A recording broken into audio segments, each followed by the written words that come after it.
Bom dia, Sora. Bom dia. Vocês estão me escutando bem? Peraí. Sim. Sim, beleza. Tá escutando bem mesmo? Ou tá cortado? Tá dando umas cortadinhas, mas dá pra entender. Eita, nós, peraí. E aí? Melhorou? Tá igual? Melhorou. Não, mas tá tranquilo pra entender, Sora.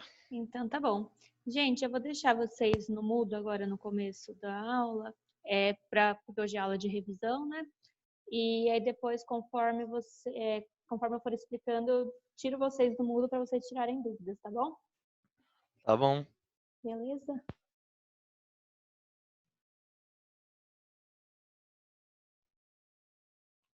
Eu vou só esperar mais algumas pessoas entrarem, que tá cedo e tem pouca gente. Aí eu começo.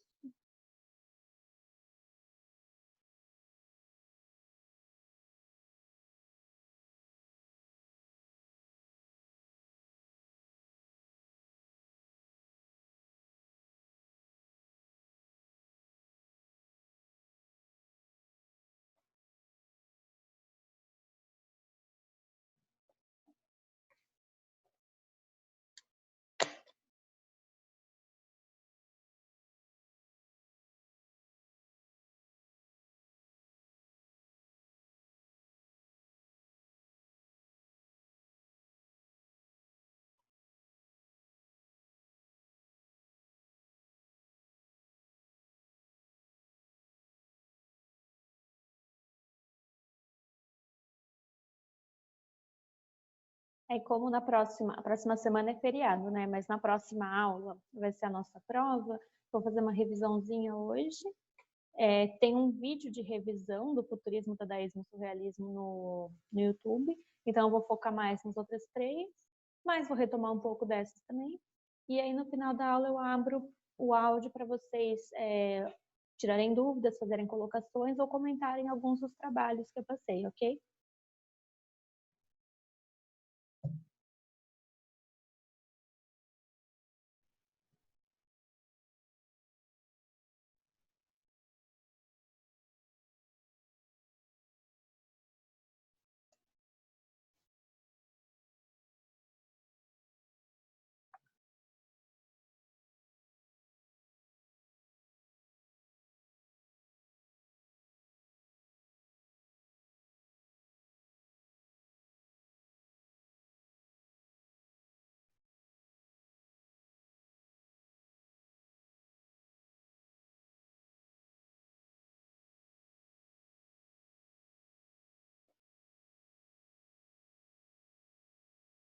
Vou esperar mais 2 minutinhos e aí eu começo.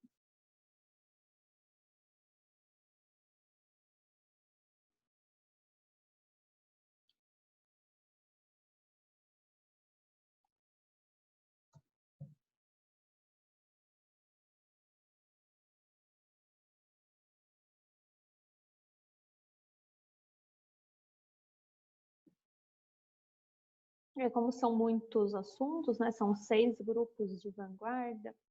Eu vou tentar ser um pouco sucinta, porque é uma revisão também, né? Vocês já viram. Tudo isso que eu vou falar é uma revisão. Então, eu vou tentar ser um pouco sucinta, dar uma corridinha em tudo. Aí, depois, na hora que eu abrir o áudio, se vocês quiserem que eu aprofunde em alguma coisa, vocês falam.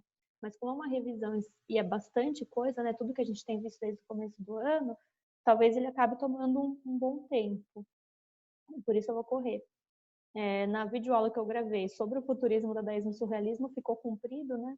Deu tempo quase de uma aula inteira, e eram só 3 movimentos, então eu vou dar uma corrida mesmo, tá?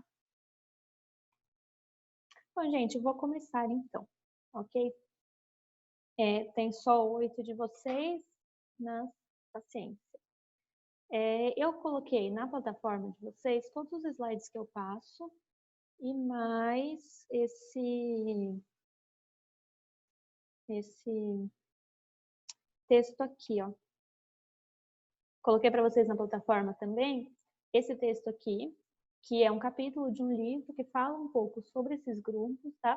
De uma maneira em forma de texto mesmo, né? Diferente dos slides, que eu acabo colocando um pouco mais em tópicos, enfim. E aí, todas as ligações que a gente faz em aula, o texto também está fazendo. Ele acaba servindo como um complemento, tá? Algumas obras que eu analiso, eles analisam também, eles também pegam outras para analisar. Então, se vocês quiserem dar uma complementada, tem esse texto disponível para vocês na plataforma. Um capítulo de um livro, 2 capítulos curtinhos de um livro que falam sobre os movimentos que a gente está estudando, tá bom? São 12 páginas só, e assim, não são 12 páginas de texto, né? Vocês estão vendo que tem intercalando bastante com imagens também. Enfim, são 6 movimentos, então 12 páginas tá ok. Gente, vamos lá. A gente terminou o ano passado, nosso estudo da história da arte do ano passado, falando do final do século XIX. O que aconteceu no final do século XIX? Estava surgindo, estavam acontecendo muitas transformações na sociedade, porque a gente sabe que a arte não está separada do que acontece na sociedade. Tudo que acontece, tudo que é produzido artisticamente tem uma relação com o que acontece na sociedade. A arte, ela é filha do seu tempo, e a história também está bastante vinculada com isso. Então, a gente viu, por exemplo, que lá no final do século XIX surgiu a fotografia.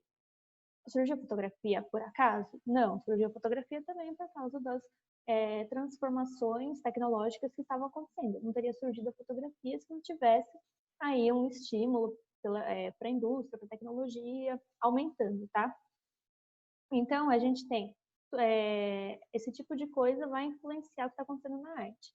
A gente viu que já começou a influenciar no impressionismo lá no ano passado, no impressionismo no ano passado, que os artistas começaram a retratar uma coisa que a fotografia não podia, que eram as impressões da natureza de acordo com dias de semana, horários do dia, estações do ano. Ah, mas a fotografia não pode captar essa diferença de cores? Pode, mas não com o mesmo tipo de pincelada e rapidez que que os pintores, né, conseguiam. Essa vai ser a diferença da pintura e da fotografia nesse momento. A pintura vai se afastar da fotografia, porque agora a fotografia toma conta de retratar objetivamente alguma coisa. A pintura, então, vai poder retratar subjetivamente as coisas, vai poder dar espaço para as emoções, vai poder dar espaço para deformações e transformações, certo? Então, isso a gente falou no final do século XIX. Aqui a gente está no começo do século XX. Sempre que a gente fala desses grupos de vanguarda, eu acho que vocês estão vendo com a Sônia também em literatura, né? A gente está falando do começo do século XX. Então, a gente vai ver vários grupos surgindo ao mesmo tempo, cada um explorando o que era interessante para si, mas todos eles voltados para essa ideia de não retratar mais o que é realista, deixar que agora a pintura se encarrega de outro tipo de coisa, de retratar o que a fotografia não consegue. Então, primeiramente, o primeiro grupo que a gente vai ver vai ser o expressionismo.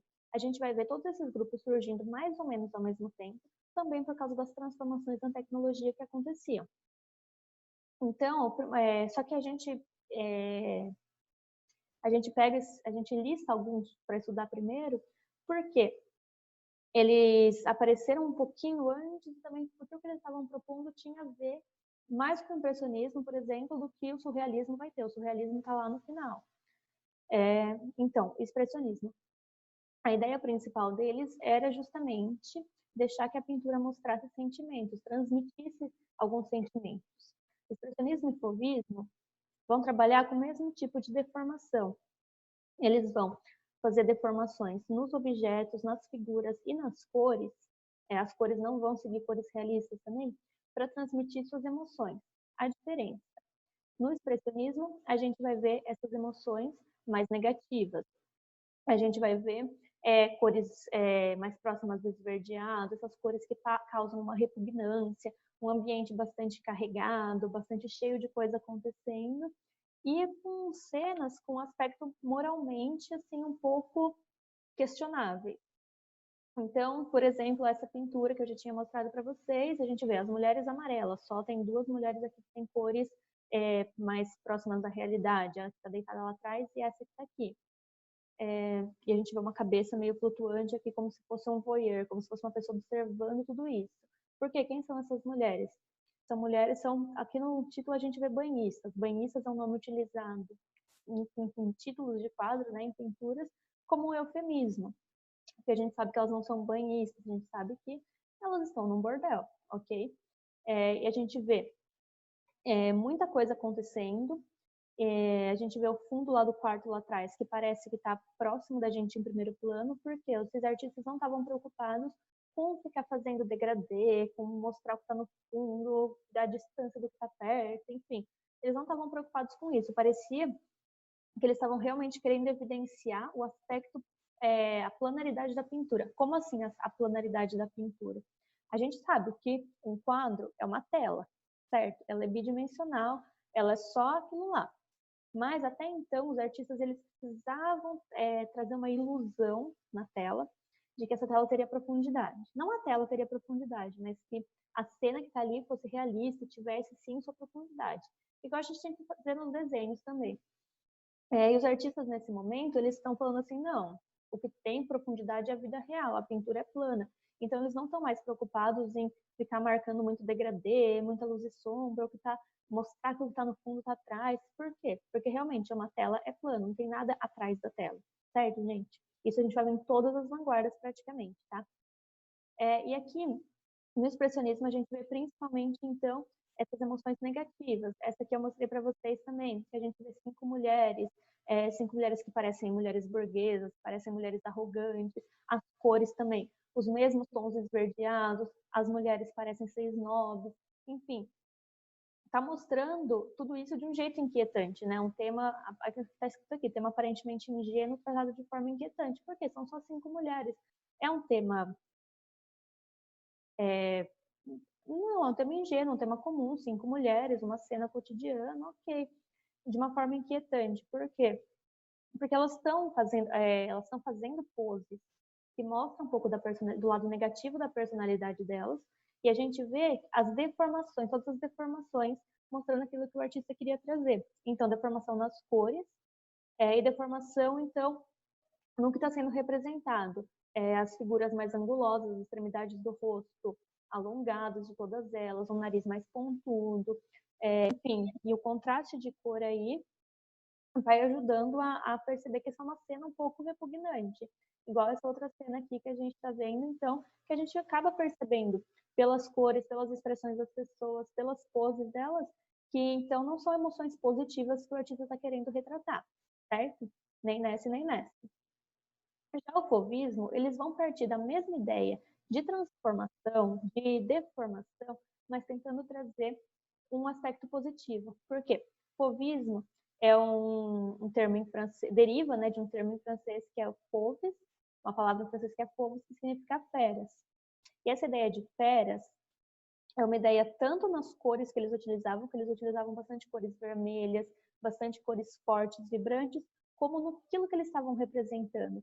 Então, por exemplo, aqui a gente está vendo essa pintura, que é a pintura que eu já tinha mostrado para vocês antes, que a gente está vendo todo mundo nu, aqui atrás uma ciranda, aqui está acontecendo uma coisa meio explícita aqui no canto.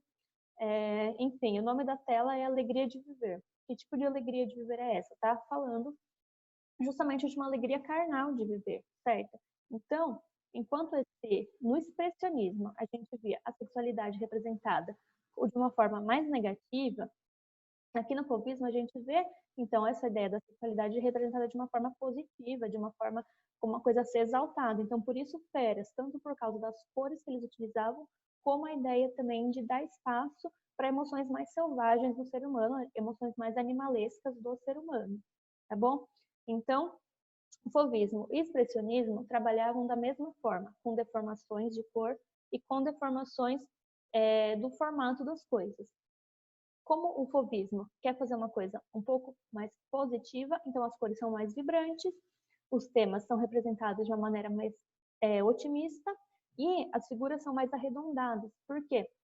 Porque o arredondado ele é uma coisa que causa mais prazer ao olhar, é uma coisa que causa menos um afastamento menor, né?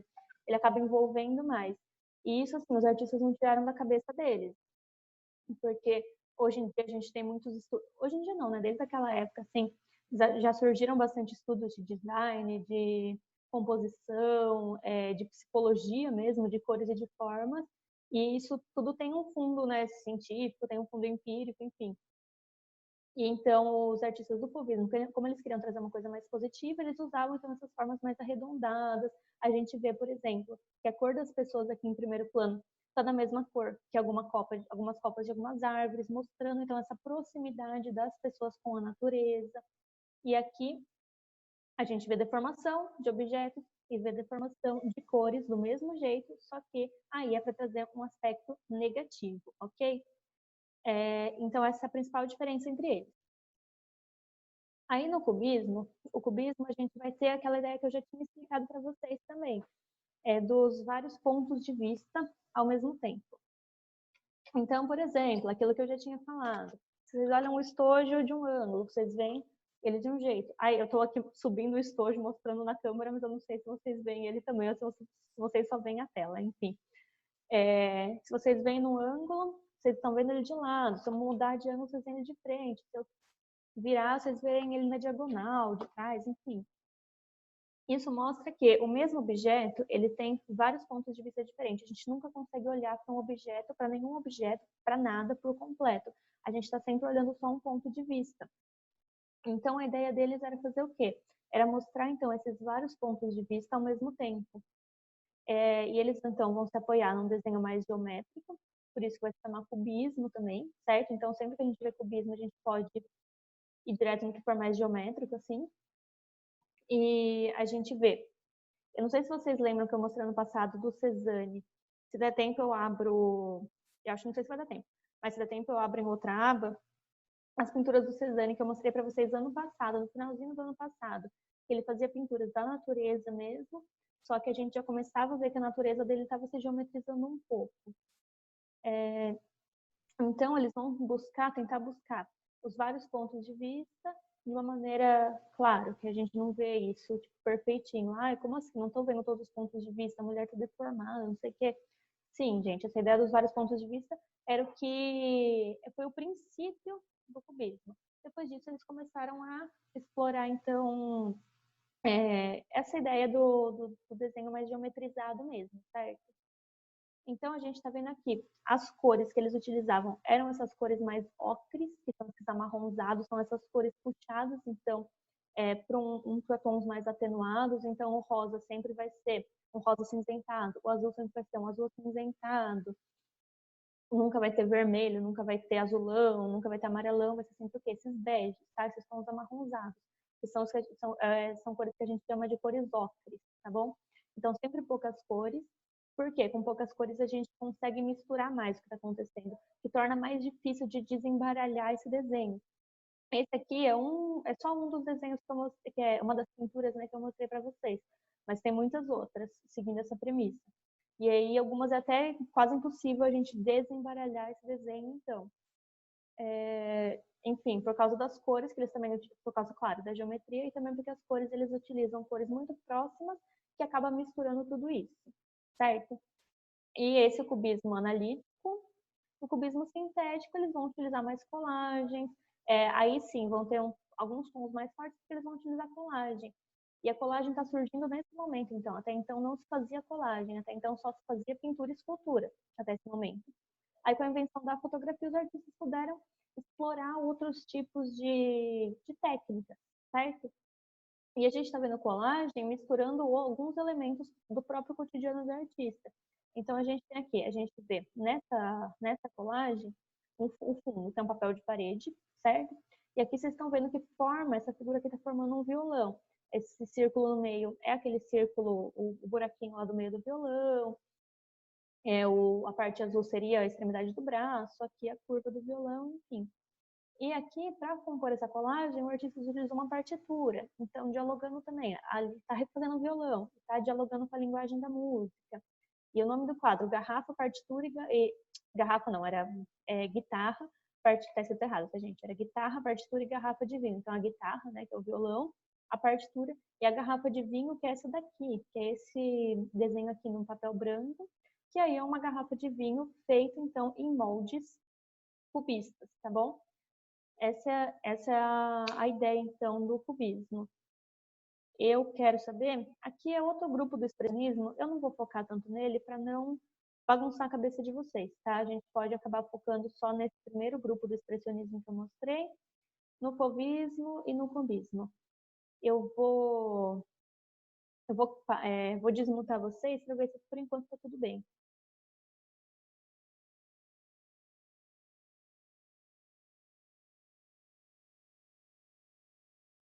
Tá tudo bem por enquanto, gente?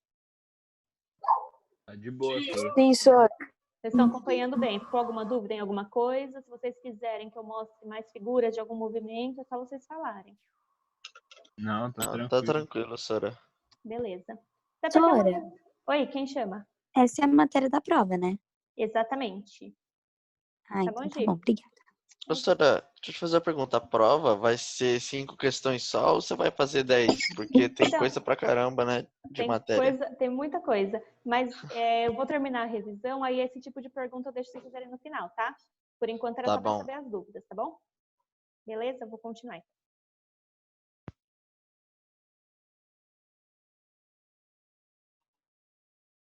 Ok, continuando então. Passando para o futurismo.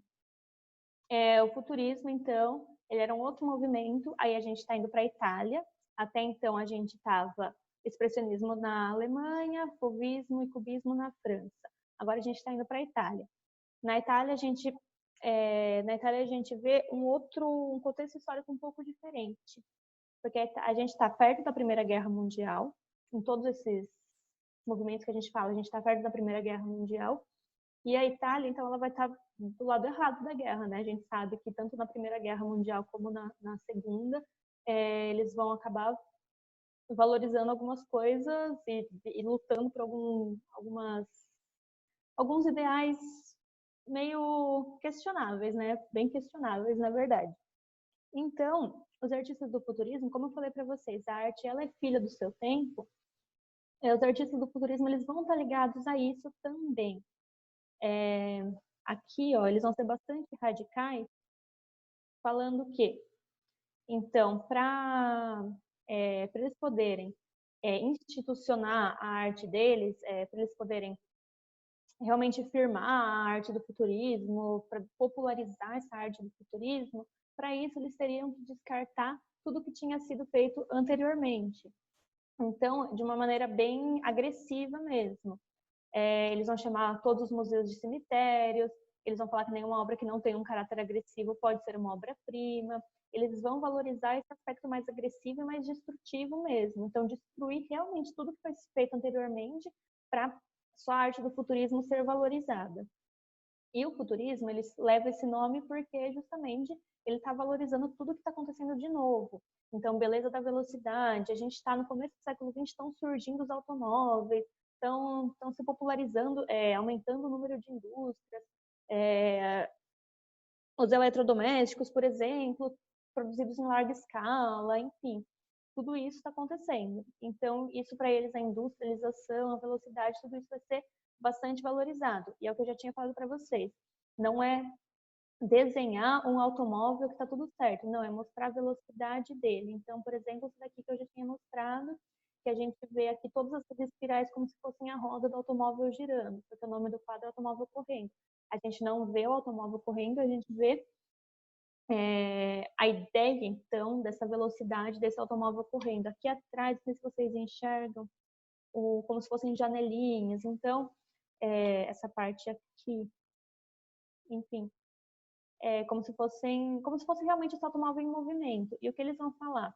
Eles vão falar que um automóvel rugidor é mais bonito que a Vitória de Samothrace. Vamos lembrar o que é a Vitória de Samothrace, que é uma escultura grega, que, claro, a gente não vê cabeça, não vê os braços agora, porque isso foi perdido durante as escavações, né? Ela tinha braços e cabeças quando ela foi esculpida, mas a gente vê uma delicadeza, e ela é uma escultura que ela é tida como um ideal de beleza, porque a gente vê uma delicadeza muito grande, então, na forma como esse pano está caindo, a gente chama, né, desenho, escultura de pano de panejamento, tá, gente? Então, quando eu falo panejamento, é isso que eu estou falando. Então, a gente vê esse pano, esse panejamento com uma delicadeza enorme, com todas as dobrinhas. É um pano, a gente vê que é um pano muito leve, porque a gente consegue ver o umbigo também aqui dessa figura. Enfim, é uma escultura que é tida como um ideal de beleza mesmo, tem movimento.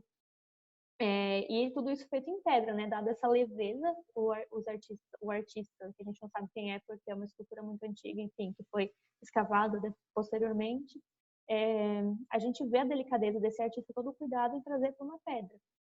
E os artistas do futurismo vão falar que um automóvel fugindo é mais belo, então, que a Vitória de Samotrácia. Por quê? Por causa desse caráter agressivo deles, então, de querer cancelar tudo que foi feito anteriormente e só valorizar a arte do futurismo. E aqui, por exemplo, a gente está vendo essa que é a escultura mais famosa do futurismo, que a gente vê também a pessoa aqui meio que sem braço. Por quê? Porque quem faz o movimento da pessoa correndo é a perna. Então, o braço aí já não é tão necessário. E a gente vê toda essa linha curva se direcionando como se estivesse se direcionando para trás, mostrando realmente o movimento. A gente sabe, por exemplo, quando a gente vai representar, quando a gente vê pessoas correndo numa história em quadrinhos, por exemplo, os desenhistas, né, as pessoas colocam então esse movimento para trás. Então essa é a ideia, mostrar que está em movimento mesmo e que a coisa está se meio que desfigurando de tão rápido que está esse movimento, certo? Então uma velocidade, uma força. E uma coisa muito importante aqui do futurismo é que eles vão começar a usar materiais que eram normalmente utilizados na indústria. Então aqui, ó, a gente está vendo a escultura feita no mármore, feita no gesso, feita na pedra, que eram materiais de escultura, que eram só nesse tipo de materiais brancos, bonitinhos, que os artistas faziam esculturas. Aí, a partir do futurismo, os artistas começaram a utilizar materiais que eram da indústria, começaram a utilizar o cobre, começaram a utilizar o metal. Então, eles começam a juntar realmente a arte com a indústria, e eles usam procedimentos industriais também para fazer esse tipo de escultura. Esse tipo de escultura é feito realmente em casas de fundição. Então, o artista faz o molde dele, né? O artista esculpe um molde em gesso, em pedra, enfim, e aí se faz um outro molde para depois ter a versão final, que é feita numa casa de fundição, em metal, em cobre, enfim, materiais que eram utilizados na indústria, em ferro, e não na arte, tá? Então, eles começam a realmente juntar essas coisas. Essa aqui eu já tinha mostrado para vocês também. Eu vou pular para dar tempo de fazer tudo e da gente tirar dúvidas, porque só tem mais 20 minutinhos. Eu já tinha mostrado para vocês aqui também a máquina de fazer ruído. Tem o link aqui, se vocês jogarem Entonar o Mori no YouTube, vocês escutam, que eram realmente como se fosse uma orquestra, tocando então sons que pareciam sons do mundo moderno. Quando eu toquei na sala, não sei se foi na sala de vocês ou se foi numa outra sala, que falaram, parece barulho de um metrô. Assim, não tinha metrô na época, mas tinha trem, tinha carro, tinha esse tipo de coisa. Que eram sons realmente de indústrias do mundo moderno, e realmente tinham partituras, né? Porque eles foram compostos realmente como instrumentos musicais. Então tem as notas musicais, tudo certinho, só que os sons que saem deles são esses sons de ruídos, então, fazendo uma ligação então com o mundo que eles viviam, certo? Aqui, gente, nesse slide, tem uma parte de abstração. Eu não falei muito sobre isso para vocês, porque é muita coisa, e porque isso, na verdade, eu vou deixar para frente. Então, nesse slide, vocês não precisem ler sobre a abstração, tá? Só que está no mesmo arquivo, no mesmo PDF, e eu não separei, tá bom? Dadaísmo. Vou dar uma corridinha aqui. É muita coisa, e vocês já fizeram um mapa mental justamente para ajudar vocês a perceberem as diferenças entre eles, né? Eu pedi um mapa mental para ajudar vocês a perceberem a diferença entre os movimentos, para ficar claro que eles têm coisas que eles se juntam, mas tem muitas coisas que eles se separam. E, assim, a ideia era que esclarecesse um pouco, ajudasse um pouco vocês, mas que se surgissem dúvidas, ainda tinha bastante tempo para a gente esclarecer essas dúvidas, por isso que eu pedi um mapa mental lá atrás. Então, agora deixa eu só retomar isso aqui. Então, o dadaísmo, eu estou falando para vocês que tinham vários países, um na Alemanha, um na França, um na Itália. Por quê? A gente está, assim, a gente não pode falar de globalização ainda, claro, nesse momento. A gente vai falar de globalização no nosso mundo, né, no nosso mundo atual. Mas a gente começa a ver, então, essa comunicação se expandindo. Até então, as viagens eram mais demoradas, a imprensa era mais demorada. Nesse momento, as viagens começam a ser muito mais rápidas, os artistas, não só os artistas, né? Todas as pessoas começam a se deslocar de uma maneira muito mais rápida, e a informação começa a viajar de uma maneira muito mais rápida. Por isso que Por isso que eu perdi o raciocínio aqui, porque apareceu um aviso. Por isso que... Oi, gente. Nossa, apareceu um aviso aqui no computador que me fez desconcentrar. Por isso que tem vários grupos em vários lugares simultâneos. Então, porque a informação está viajando de um jeito muito mais rápido e tudo que está acontecendo na Europa, Primeira Guerra Mundial, enfim, vai impactar a Europa inteira. Então, por isso que vão surgir coisas diferentes em lugares diferentes, tá bom? E o dadaísmo, eles vão porque Dada, de novo. O dadaísmo é um grupo que contesta todos os valores, é um grupo de artistas que vai se reunir na Suíça, porque a Suíça era um país neutro, não se envolvia na guerra. Então, os artistas, eles eram indivíduos dos países deles, né? Então, eles eram também convocados para guerras, enfim. O pessoal do futurismo vai para a guerra porque quer, mas a maioria das pessoas vai fugir dessa guerra, né? Alguns artistas vão fugir disso. Então, alguns deles se refugiam na Suíça, que era um país neutro que não se envolvia em guerra. E eles contestavam tudo isso. Então, a palavra Dada não significa nada. E como eles acreditam que eles estão vivendo num mundo sem sentido. Então, como a arte acaba refletindo a sociedade, eles vão criar uma arte, então, que a ideia é que essa arte seja uma arte sem sentido, tá? O mundo deveria ser um lugar que tivesse sentido, que fizesse sentido, que as pessoas se sentissem acolhidas, e não aconteceu. Por causa disso, eles vão acabar contestando tudo, toda a arte, tudo que estava acontecendo, e bolar uma arte também que não tivesse muito sentido, que fosse provocadora, certo? Da mesma forma que o mundo não estava cumprindo seu propósito, eles falaram, a arte também agora vai ser provocadora, ok? E esse nome, então, ele foi escolhido, abrindo a história, né, diz que que eles abriram um dicionário ao acaso, colocaram o dedo numa palavra, e estava lá a palavra Dada, que é uma palavra que tinha um monte de significado. Se a gente vê o manifesto deles, a gente vai ver cada significado que tem essa palavra. Então, significa cavalinho de madeira, brinquedo de criança, e a linguagem, o Buda dá das crianças. Então, é uma palavra que tem muitos significados, mas também não tem significado nenhum. Começa aí a parte do nonsense, certo? Então, aí a gente vê, e eles se apoiam bastante no acaso. Então, por exemplo, o poema deles. Você vai colocar artigos no jornal dentro de um saco e vai tirando frases aleatórias.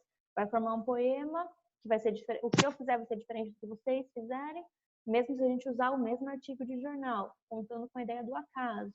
Eles faziam também peças teatrais que eram performances, né, o início das performances, que o objetivo era chocar o público. Então, eles tinham assim, uma ideia de como ia começar, mas dependia muito do que dava na cabeça deles e de como o público reagia, contando então com o acaso para ver como isso ia se desenrolar, certo? Então, chocando o público pelo fato de sentido. O público, então, às vezes eles pegavam, levantavam e iam embora, ficavam bravos. Por quê? Vocês estão vendo as roupas que eles utilizavam, então vocês estão vendo que não era uma peça teatral comum. Era uma peça de vanguarda, era uma peça que que questionava os limites da arte, então que contava bastante com o acaso. Então eles se aproveitavam toda essa reação do público para continuar as peças deles. E como eles estavam interessados em questionar os limites da arte, até onde isso pode ser chamado de uma peça, enfim. A gente vai ver o Duchamp, que é aquele que eu mostrei para vocês, então questionando e expandindo os limites da arte. Ele queria, olha, quando eu falei para vocês lá do expressionismo e do fauvismo, que eles queriam mostrar a emoção. O Duchamp vai ser o contrário, ele vai querer tirar toda a emoção da arte. Então, ele queria a indiferença, a ausência de uma emoção. Ele não queria que o objeto fosse nem bonito nem feio, queria só que fosse um objeto. A ideia dele era ter um objeto que não causasse emoção nenhuma. Por isso ele vai se apoiar nos ready-mades, nos objetos prontos do cotidiano. Então, era justamente essa ideia. Se o mundo não está fazendo o que o mundo deveria fazer, por que a arte que deveria causar emoção vai fazer isso também? Esse é o questionamento. Então, um objeto que não causa emoção nenhuma. E como eles são artistas muito questionadores, também muito polêmicos, aí você já conhece o urinol do Duchamp, por exemplo, que ele vai tirar, então, esse urinol. Não é um urinol usado, claro, mas ele vai tirar tipo, do lugar que seria o lugar dele, que seria a parede de um banheiro, e coloca exposto no museu. Já contei a história para vocês, que ele era um dos jurados dessa exposição e submeteu de um jeito anônimo. Enfim, a ideia era realmente colocar um objeto que causasse uma indiferença estética, né? Nem que fosse um objeto nem bonito nem feio, e que questionasse, então, os limites da arte, certo? E a gente sempre vai ter alguma piadinha, algum caráter humorístico nas obras dele. Então, por exemplo, essa daqui, já falei para vocês, que a pá é uma pá de tirar neve, em antecipação ao braço quebrado. A gente acaba criando essa narrativa na nossa cabeça de que a pessoa iria tirar neve e iria quebrar o braço. Mas é um objeto bonito, é um objeto feio? É só um objeto do cotidiano, então, e daí ele começa a fazer essa troca, coisas comuns, elevadas ao status de arte e coisas que são arte voltadas ao comum, voltadas para rebaixadas, assim, essa troca, né? O que é comum eleva-se ao status de arte, o que é arte se rebaixa a uma coisa comum. Então, questionando, quebrando a adoração burguesa pela Mona Lisa. E a gente tem também aqui a mesma coisa que eu falei para vocês do título, que esse título aqui, que ele pode se assemelhar a uma sigla, que ele pode se assemelhar à palavra look, em inglês, né, que é olhar, ou se a gente lê cada letra em francês, forma essa expressão que está aqui em francês, e que eu não vou falar ela com todas as letras, mas que ela tem fogo no... Então, gente, essa é a ideia, assim, tipo, a Mona Lisa, que tem aquele status de, nossa, todo mundo quer conhecer a Mona Lisa, todo mundo vai no Louvre para ver a Mona Lisa, enfim. E ele começa a questionar, tipo, qual que é tanta essa importância, assim, da Mona Lisa? Então, ao mesmo tempo que objetos comuns se elevam ao status de arte, objetos que são arte se rebaixam e questionam uma coisa comum, certo? E o surrealismo, o surrealismo eu acho que é o que está mais claro para vocês, né, por causa dos trabalhos que a gente fez relacionados ao surrealismo. Então, o surrealismo ele vai trazer alguns artistas que eram ligados ao dadaísmo, mas que eles começam a conhecer também os estudos do Freud sobre o sonho, sobre o inconsciente, sobre tudo isso, que são estudos que também estão surgindo naquele momento. Então, eles começam a partir um pouco dessa ideia do acaso, mas para produzir obras que se ligam com o inconsciente dos sonhos, criação de novas realidades absurdas. Porque o dadaísmo estava preocupado em destruir, em questionar.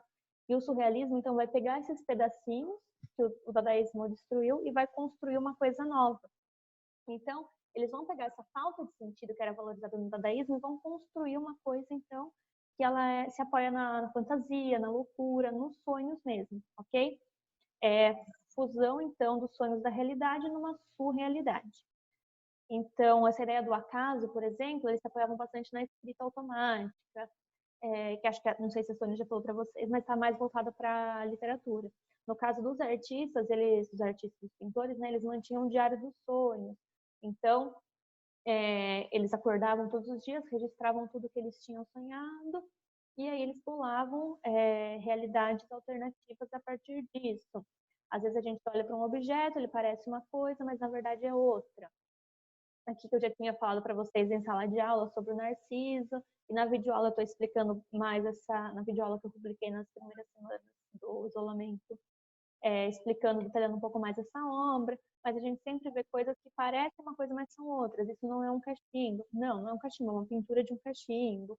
Essa daqui que a gente viu, que é um corpo feminino colocado no lugar de um rosto feminino. Então, coisas que parecem uma coisa, mas são outras, tá bom?